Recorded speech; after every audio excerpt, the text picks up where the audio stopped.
La peinture et la sculpture me passionnent, effectivement. Et bon, je suis ravi de vous recevoir par un temps pareil. Il fait très très beau, il fait très chaud. Et on a une jolie vue qui se déroule derrière moi. Bon, mis à part ça, la peinture et la sculpture donc me passionnent. J'ai toujours aimé dessiner, j'ai toujours aimé peindre. Et ça vient de l'école primaire, ça, grâce à un instituteur que j'avais quand j'avais 8-9 ans, qui a vu tout de suite que j'étais porté là-dessus, que j'aimais ça. Bon, après évidemment, j'ai fait d'autres choses, pour revenir finalement à ce que j'aimais le plus, la peinture et la sculpture. Bon, il n'y a pas que le marbre, il y a les pierres marbrières de la région, il y a le bois, toutes sortes d'essences de bois, le noyer notamment dans la région qui est très beau, et j'en ai employé beaucoup. Les tuyas aussi, j'aime bien le tuya, c'est un bois qui est imputrescible et qui est relativement facile à travailler, pas pour les finitions, mais pour le travail, pour les ébauches, c'est très intéressant. Qu'est-ce qui est le plus difficile quand vous travaillez le marbre? Alors, le marbre, quand on le travaille, évidemment, l'ébauche est toujours très, très agréable. Mais après, la finition est très longue et très physique. Ça se passe en différentes phases. Il y a le ponçage qui est très long avec plusieurs façons de poncer, avec des meules de différents grains. Tout ça est très difficile à obtenir. Et alors la finition, ce qui s'appelle la brillance, quand elle arrive, c'est que quand on passe la main, en fermant les yeux, on ne doit rien sentir, aucune aspérité. Pour le bois, c'est différent? Pour le bois, c'est à peu près pareil, c'est peut-être moins pénible. Mais ça reste quand même très physique. Et ça m'allait tout à fait bien, ça. J'adorais ça. Dans la finition, vous voyez beaucoup de différence entre une essence d'arbre ou une autre? Oui, les fibres ne sont pas les mêmes. Certains arbres, comme par exemple l'olivier, c'est un bois qui est très dur. On peut le poncer, on peut le tailler dans tous les sens qu'on veut.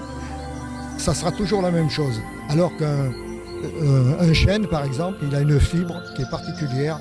Un résineux aussi a une fibre particulière et ça n'a rien à voir avec un noyer ou avec un olivier. Vous exposez où? Alors, en ce moment, j'expose à la chapelle Saint-Libéral avec les peintres du pays de Brive. Et ma foi, on y est encore pour une semaine, je crois.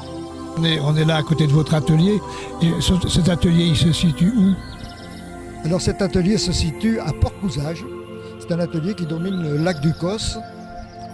Et je suis là depuis 1995.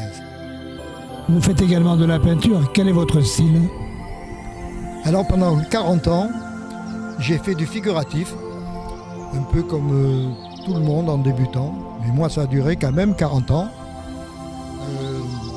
Je pense que j'ai eu des difficultés à sortir de ce créneau, mais je suis très très satisfait d'avoir pu franchir le Rubicon, parce que la peinture abstraite que je fais maintenant me permet de faire sortir tout ce que j'ai en moi, qui n'est pas visible, mais qui peut se mettre sur toile. Quelle est votre manière de travailler? Alors je travaille seul, je suis dans ma bulle, personne autour de moi.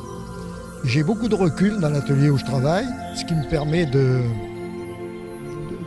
voir les choses de loin. Et ça, c'est très important pour un peintre. Évidemment, il y a les couleurs qui sont dans la tête, et puis il y a la façon de les poser.